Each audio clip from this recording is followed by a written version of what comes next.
நேயர்கள் அனைவருக்கும் வணக்கம். நம்ம கூட ஜாயின் பண்ணியிருக்கிறது சஞ்சய் மற்றும் ஆதி. சோ இன்னைக்கு மேட்ச் நம்பர் 15 கேகேஆர் வெஸ் சன்ரைசர்ஸ். இன்னைக்கு பேட்டில் எப்படி போச்சுங்கிறத கேட்டு தெரிஞ்சுக்கலாம் வாங்க. சோ ஆதி, இன்னைக்கு மேட்ச் எப்படி போச்சு, என்னெல்லாம் இன்னைக்கு பாத்தீங்க? அதாவது சன்ரைசர்ஸ் ஊருக்கே பொறுப்பா இருந்தாலும் கேகேஆருக்கு வந்து தொடப்பு கட்டுனா அவங்கள ஃபைனல்ஸ்லயே முடிச்சு தந்தாங்க. ஓகே. அதே மாதிரி இன்னைக்கு அவங்க கிரவுண்ட்லயே முடிச்சு தள்ளிட்டானுங்க. அதுதான் செம பர்ஃபார்மன்ஸ், பவுலிங்லயும் சரி பேட்டிங்லயும் சரி. All-round performance. ஆக்சுவலா ஒரு ஒரு பேர் சொல்லணும், பட் நான் அப்புறம் சொல்றேன். பட் ஓவராலா பாத்தீங்கன்னா ஒரு கிளினிக்கல் ஜாப். ரஹானே ரொம்ப சந்தோஷமா இருப்பாரு நினைக்கிறேன். ஓகே. ம். அஹ் போன மேட்ச் தோத்தாங்க. ஸோ இந்த மேட்ச் வந்து நல்ல இங்க வந்துட்டாங்க. கம்பேக். கம்பேக். எஸ்ஆர்ஹெச் வந்து பாவமான ஓகே. நிலைமையில இருக்காங்க. ரவுடி நினைச்சிட்டு இருக்கோம்.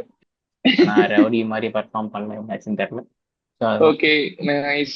சோ சஞ்சய், இன்னைக்கு என்ன இப்போ சம்பவங்கள்லாம் பாத்தீங்க? அதுதான் நீ வந்து லாஸ்ட் வீடியோல வந்து சொல்றப்ப சிஎஸ்கே மேட்ச் ஆடுறப்ப என்னன்னா டீம் ஒர்க்குங்கிறது, கிரிக்கெட்டுங்கிறது டீமா ஒர்க் பண்ணாதான் நம்ம ஜெயிக்க முடியும், ரெண்டு பேர் வச்சுட்டு வந்து நம்ம ஜெயிக்க முடியாது அப்படிங்கிற மாதிரி சொல்றப்ப ஸோ கேகேஆர் வந்து இன்னைக்கு வந்து டீம் ஒர்க்கா வந்து பண்ணி தான் வந்து நீ ஜெயிச்சிருக்காங்க அப்படின்னு சொல்லலாம். என்னதான் வந்து ஓப்பனிங் வந்து சொதப்புனாலும் பின்னாடி நாங்க அடிச்சு காட்டுவோம்டா, நாங்க லாஸ்ட் மேட்ச் மாதிரி மட்டமா வந்து விட்டுற மாட்டோம்டா அப்படின்னு சொல்லிட்டு ஒரு டார்கெட் வந்து சூப்பரா செட் பண்ணிருக்காங்க. நிறைய பேர் கம்பேக் எல்லாம் கொடுத்துருக்காங்க எல்லாருமே சேர்ந்து ஓவராலா சொல்லலாம். அண்ட் எஸ்ஆர்ஹெச் என்ன பண்ணாங்க அவங்களுக்கே தெரியல, பேட்டிங்லயும் கொலாப்ஸ். ஸோ ஃபார் பாஸ்ட் 3 மேட்சா வந்து ரொம்ப கொலாப்ஸா இருக்கு. ஐ திங்க் ஃபர்ஸ்ட் மேட்ச் மட்டும் தான் அடிச்சாங்க நினைக்கிறேன் 200+. ஸோ அதுக்கப்புறமா வந்து பயங்கரம் இதுவா இருக்கு. ஓப்பனர் சொதப்புனா எஸ்ஆர்ஹெச் காலியா அப்படின்னு ஒரு கேள்விக்குறி போட்டு அவங்க கிட்ட கேட்டுடலாம் அப்படிங்கிற மாதிரி சொல்லலாம். Okay, super. ஸோ என்னோட மேட்ச் சம்மரி என்ன பாத்தீங்கன்னா, இன்னைக்கு ரஹானே ஆக்சுவலா சூப்பரா கேப்டன்சி பண்ணியிருந்தாரு. நல்லா பவுலிங் ரொட்டேட் பண்ணியிருந்தாரு. யார் யாருக்கு என்ன, ஏன்னா வருண் சக்கரவர்த்தியை வச்சு கடைசியா கொடுத்து விக்கெட் எடுத்தாரு. அவர் எப்பெல்லாம் வராரோ அப்பெல்லாம் விக்கெட் எடுத்திருந்தாரு. ஸோ அந்த ரொட்டேஷன் நல்லா இருந்தது. Full collapsed. சன்ரைசர்ஸோட பேட்டிங் வந்து அப்படியே டாப் ஆர்டர் வந்து புடுங்கிட்டு வந்துட்டானுங்க அப்படியே. சோ கீழே இருக்கவனும் ஒன்றும் பண்ண முடியல. சோ அதுலயே கொலாப்ஸ் ஆயிட்டாங்க. சோ கேகேஆர் இன்னைக்கு வந்து எல்லாருமே நல்லா பெர்ஃபார்ம் பண்ணிட்டாங்க. ஒன்னு ரெண்டு பேர் இல்லாம மொத்தமா அவங்க பவுலிங் டிபார்ட்மெண்ட்டும் பேட்டிங் டிபார்ட்மெண்ட்டும் சேர்ந்து பெர்ஃபார்ம் பண்ணனால அவங்கள ஆல் அவுட் பண்ணி 80 ரன் வித்தியாசத்துல ஜெயிக்க முடிஞ்சது. சோ இன்னைக்கு மேட்சோட ஸ்டார் பிளேயர்ஸ் எல்லாம் யாருங்கிறத பாத்துடலாம். சோ சஞ்சய் சொல்லு, இன்னைக்கு மேட்ச்ல இவனுங்க தான் ஸ்டார் பிளேயர்ஸ் அப்படின்னா யார் யாரு? ஸ்டார் பிளேயர்னு எடுத்த உடனே பாத்தீங்கன்னா நான் வந்து கேகேஆர்ல வந்து ரெண்டு பேர் தூக்கிடலாம். Means de Kock and Narine. So அதுக்கப்புறம் வந்து பேட்ஸ்மேன் எல்லாமே அவங்க ரெஸ்பான்சிபிளா ஆடினாங்களே சொல்லலாம். ஃபர்ஸ்ட் ரெண்டு விக்கெட் ஃபால் ஆனோடனே ஒரு ப்ரெஷர் இருக்கும், என்னடா ஸ்கோரும் கம்மியா இருக்கு, ரெண்டு விக்கெட்டும் போகுது அப்படிங்கிறது. ஸோ அந்த ப்ரெஷர் வந்து ஈஸியா டேக்கிள் பண்ணி ரஹானே வந்து சூப்பரா பில்ட் பண்ணிட்டு கொண்டு போனாரு. அண்ட் அவர் கூட பாத்தீங்கன்னா ரகு வன்சி, நான் லாஸ்ட் மேட்சே சொல்லியிருந்தேன் நல்லா ஆடுறாரு அவரு அப்படின்னு. ஸோ இன்னைக்குமே வந்து ஒரு ஹாஃப் செஞ்சுரி போட்டு வேற லெவல் மாஸ் காட்டாரு. அண்ட் வெங்கடேஷ் ஐயர், இவ்வளவு மேட்சா வந்து கழுவி கழுவி ஊத்திட்டு இருந்தோம் எல்லாருமே. ஃபைனலி. ஆஹ் இவ்வளவு கோடி குத்து வாங்கியிருக்காங்க, இவ்வளவு லேக்ஸ் குத்து வாங்கிருக்காங்கன்னு சொல்லிட்டு கழுவி கழுவி ஊத்திட்டு இருந்தோம். ஸோ இன்னைக்கு வந்து அதுக்கான பதிலடியா அப்படின்னு கேட்டா கண்டிப்பா 29 balls 60 runs. ஸோ பக்காவான இன்னிங்ஸா வந்து ஆடு இருந்தாரு. ஸோ அதுக்கு ஒரு பெரிய ஹேட்ஸ் ஆஃப் அப்படின்னு சொல்லலாம். And Rinku Singh 17 balls 32 runs. So இது எல்லாமே வந்து சூப்பரான ஒரு டீம் ஒர்க்னே சொல்லலாம். அங்க ரசல் ஆட விடாம இவங்களே முடிச்சிட்டானுங்க. அதை தாண்டி போனா மெண்டிஸ் சொல்லலாம். மெண்டிஸ் வந்து கொஞ்சம் ஒரு அவர்னாலதான் ஸ்கோர் வந்துச்சுன்னு அப்படின்னு சொல்லுவேன். அண்ட் இன்னைக்கு கிளாசன். கவனிச்சியா கிளாசன் மெண்டிஸ் ரெண்டு கையிலயும் போட்டிருந்தாரு. லெஃப்ட் ஹேண்ட்லயும் போட்டாரு, ரைட்லயும் போட்டாரு ரைட் ஹேண்ட்லயும் பவுலிங். போட்டாரு, மாத்தி மாத்தி போட்டாரு. யோ என்னையா பண்ற நீனு அப்படிங்கிற மாதிரி தான் ஆமா. இருந்துச்சு. And Klaasen. கிளாசன் எல்லா மேட்சுமே 30 30+ அவரோட இது பண்ணிட்டு இருக்காரு. ஸோ இதுதான் நான் சொல்லுவேன். ஸோ பிளேயர்ஸா பிரிக்காம ஒரு மொத்த டீமா சொல்லியிருக்க கேகேஆரவே சூப்பரு. கண்டிப்பா. ஆதி, உன்னோட ஸ்டார் பிளேயர்ஸ் எல்லாம் யாரு? எனக்கு வந்து கேகேஆர்ல 4 பேர் இருக்காங்க. ஆஹ் ஓகே. போன மேட்ச்ல சொன்னோம், வெங்கடேஷ் ஐயரும் சரி. என்ன சொல்றாரு, இம்பார்ட்டன்ட் பிளேயர் அவரு, பட் ஃபார்ம்ல இல்ல. இந்த மேட்ச் வந்து ஃபார்ம் பண்ணிட்டாரு. ஸோ அது ப்ரூவ் பண்ணி காமிச்சாரு இன்னைக்கு அவர் ஓகே. டேலண்ட்டை. அது போக வந்து ரிங்கு சிங்கும் அவரும் ஃபார்ம்ல இல்லை, பட் போன சீசன்ல அவர் தான் மெயின் பிளேயர். கேகேஆரோட ஃபைண்டே அவர் தான். ஸோ அவரும் ம். ஃபார்ம் பண்ணதுனால ரெண்டு பேரும் ஒரு பயங்கரமான பார்ட்னர்ஷிப் பண்ணி காப்பாத்திட்டாங்க டீமை சொல்லலாம். ஸோ ரெண்டு பேரும் ஓகே. பேட்டிங்ல அவங்க தான்.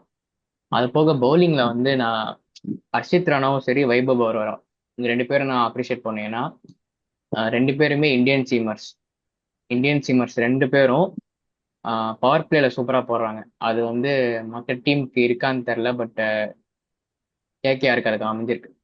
2 பேருமே யங் பிளேயர்ஸ் தான். இந்தியன் சீமர்ஸ் சூப்பரா போட்டிருக்காங்க. பவர் பிளேல மேட்ச் முடிச்சிட்டாங்க. பவர் பிளேல ம் யார் நல்லா பெர்ஃபார்ம் பண்றாங்களோ அவங்க வின் பண்ண சொன்னோம்.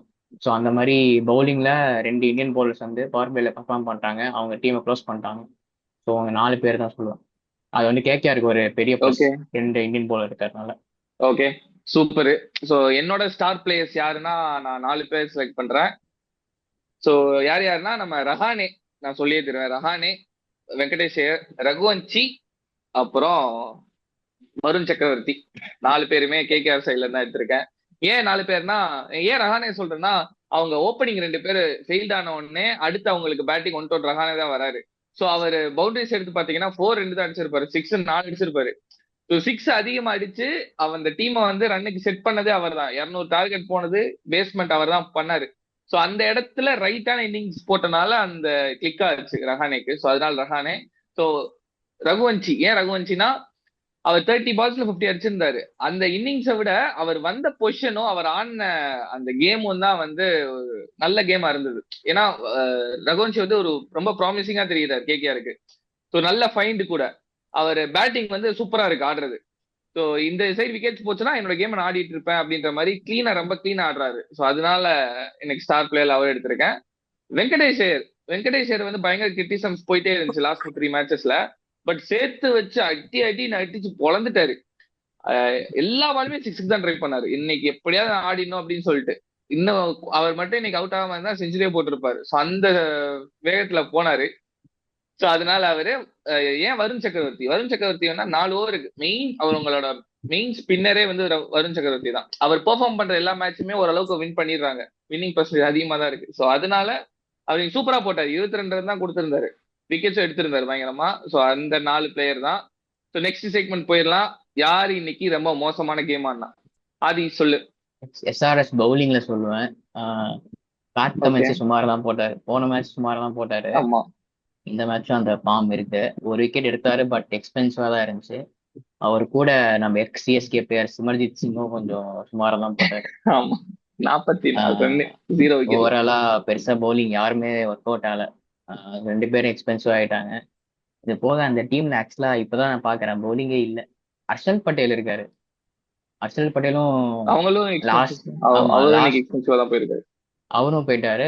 அவரும் பாத்தீங்கன்னா லாஸ்ட் 2-3 சீசன்ஸ் தான் பெஸ்ட் பவுலர்ஸ் ஐபிஎல்ல. One of the best bowlers அவரும் சொதப்பினால எல்லாம் போயிடுச்சு. முகமது ஷமி மட்டும் ஓரளவுக்கு டீசெண்டா போட்டாருன்னு நினைக்கிறேன். மற்றபடி டோட்டல் டிஸ்ட்ராக்ஷன் பார்க்குறாரு. இவங்கெல்லாம் கேகேஆர்ல பெருசா சொல்ற அளவுக்கு இல்ல. ஓப்பனிங் சொதப்பினாங்க, பட் காப்பாத்தினால பெருசா இன்டாக்ட் இல்ல. ஆமா சொல்லணும்னா சுனில் நரேன் சொல்லுவேன். 4 மேட்ச் ஆயிடுச்சுன்னு நினைக்கிறேன். 4ல ஒரு மேட்ச் தான் உட்காந்தாரு. மிச்சம் 3 மேட்சுமே ஆனாரு. 3 மேட்சுமே வந்து பேட்டிங் ஒன்றும் கிழிக்கல. ஓப்பனிங் தரும்போது அதை கொஞ்சம் ரெஸ்பான்சிபிளா ஆடுவாரு. ஓகே, ஒரு மேட்ச் விட்டுறலாம், 2 மேட்ச் விட்டுறலாம், 3 மேட்ச் விட்டுறலாம் சொல்லிட்டு 4 மேட்ச் அப்படியே இந்த சீசன் ஃபுல்லா விட்டுறலாம் அவரை அப்படிதான் இருக்கு எனக்கு. ஸோ ஒரு ஒரு இன்னிங்ஸ் கிளிக் கொடுத்தா நல்லா இருக்கும் அப்படிங்கிற மாதிரி எனக்கு தோணுச்சு. டிகாக் ஒரு இன்னிங்ஸ் ஆட்டாரு. ஸோ அவர் வந்து விட்டுடலாம், அவரை பத்தி சொல்றதுக்கு அவசியம் இல்லை. ஸோ சுனில் நரேன் கண்டிப்பா அங்க ஏதாவது கொண்டு வரணும் அப்படிங்கிற மாதிரி சொல்லலாம். அண்ட் எஸ்ஆர்எஸ் பொறுத்த வரைக்கும் நான் சொன்ன அந்த மெண்டிஸ் கிளாஸ் விட்டா மிச்சம் எல்லாருமே வந்து அந்த டீம் ஒர்க்கா எதுவுமே சரியா பண்ணல. ஸோ கண்ணாப்பினான் பவுலிங்கும் சரி பறக்குது, பேட்டிங்கும் நீங்க என்னடா பண்றீங்க நீங்க அப்படிங்கிற ஒரு மைண்ட் செட் வந்துச்சு ஒரு கட்டத்துக்கு மேல. ஸோ ஓவராலா டீம் ஒர்க்காவே வந்து சரியில்லை அப்படின்னு சொல்லி நான் மொத்தமாவே டிக் போட்டுடுறேன் அந்த 2 பேர் தவிர. Okay super.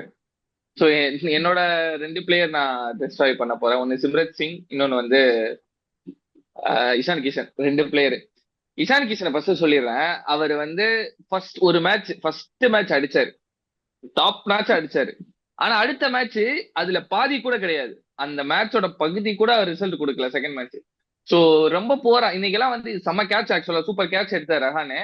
பட் இருந்தாலுமே அந்த ஷாட் வந்து அவ்வளவு இம்பார்ட்டன்டா, ஏன்னா விக்கெட்ஸ் போகுது அந்த இடத்துல வந்து சொதப்பிட்டாரு சீரியஸா. இவர் இன்னைக்கு இஷான் கிஷன்லாம் நல்லா ஆடி இருக்க வேண்டியது. ஏன்னா அந்த மாதிரி இருந்தது அவர் வரும்போது. இப்போ கம்ப்ளீட்டா சொதப்பிட்டாரு. ஸோ அவருக்கு வந்து அவுட் ஆஃப் இல்ல ஆயிட்டாரு. ஸோ சிம்ரத் சிங் ஏன் ரஹானாவே அந்த அந்த பொசிஷன்ல இறங்குறாரு. ஸோ ஆல்ரெடி இது நடந்திருக்கு. ஃபர்ஸ்ட் இன்னிங்ஸ் நடக்குது, நீ அதை பார்த்துட்டு திருப்தி ஆடு இருக்கலாமே, நீ என்ன பண்ணிட்டு இருக்காங்க ரெஸ்பான்சிபிளா ஆடாம இருக்கு. அதுதான் டென்ஷன் ஆகுது எனக்கு இஷான் கிட்ட இருந்து. ஓகே, ஏன் சிம்ரத் சிங் சொல்றேன்னா அவர் புதுசா தான் ட்ரை பண்றாங்க. பட் அவர் வந்து ஓரளவுக்கு கொஞ்சம் டீசெண்டா போட்டிருக்கலாமோ அப்படின்னு தோணுது. ரொம்ப எக்ஸ்பென்சிவா போயிட்டாரு விக்கெட்டே இல்லாம. ஸோ அவர் பால் ஈஸியா ஆடிட்டாங்க. ஸோ ஒரு எப்படி சொல்றது, சான்ஸுமே அவர் கிரியேட் பண்ணல. அவர் பால் வந்து ஈஸியா ஆடுற மாதிரி ஆயிடுச்சு. ஸோ இந்த 2 பிளேயர் வந்து நாட் இம்ப்ரெசிவ். கேஸ் எஸ்ஆர்ஹெச் வந்து இது கொஞ்சம் டேஞ்சர் தான். அவங்க இம்ப்ரூவ் பண்ணலன்னா பயங்கரமா அடி வாங்குவாங்க. அங்க டாப் ஆர்டர் ரொம்ப ரெஸ்பான்சிபிலிட்டியா இருக்கணும். ஏன்னா ஹெட்டும் அபிஷேக் சர்மா அடிச்சா 300 இல்லைன்னா ஆல் அவுட்ன்ற ரேஞ்சில் போறாங்க. இது வந்து நல்ல சைனே கிடையாது எஸ்ஆர்ஹெச்சுக்கு. காவியா மாறன்லாம் கண்டிப்பா இன்னைக்கு அழுதுட்டு உட்காந்துருப்பாங்க. ஓகே, ஸோ வியூவர்ஸ், நம்ம வீடியோட எண்டுக்கு வந்தாச்சு. ஸோ இந்த மாதிரி நிறைய மேட்சஸ்லாம் வந்து ரிவ்யூ பண்ணணும் அப்படின்னா நீங்க பண்ண வேண்டியதெல்லாம் 3 விஷயம் தான். Like, share, subscribe. நீங்க சப்ஸ்கிரைப் பண்ணா எங்களோட வீடியோஸ்லாம் உடனே உங்க இன்பாக்ஸ்க்கு வந்துடும். So thank you. இந்த வீடியோட எண்டுக்கு வந்துட்டோம். பாய். நெக்ஸ்ட் வீடியோ சந்திக்கிறோம். Take care. நன்றி, வணக்கம்.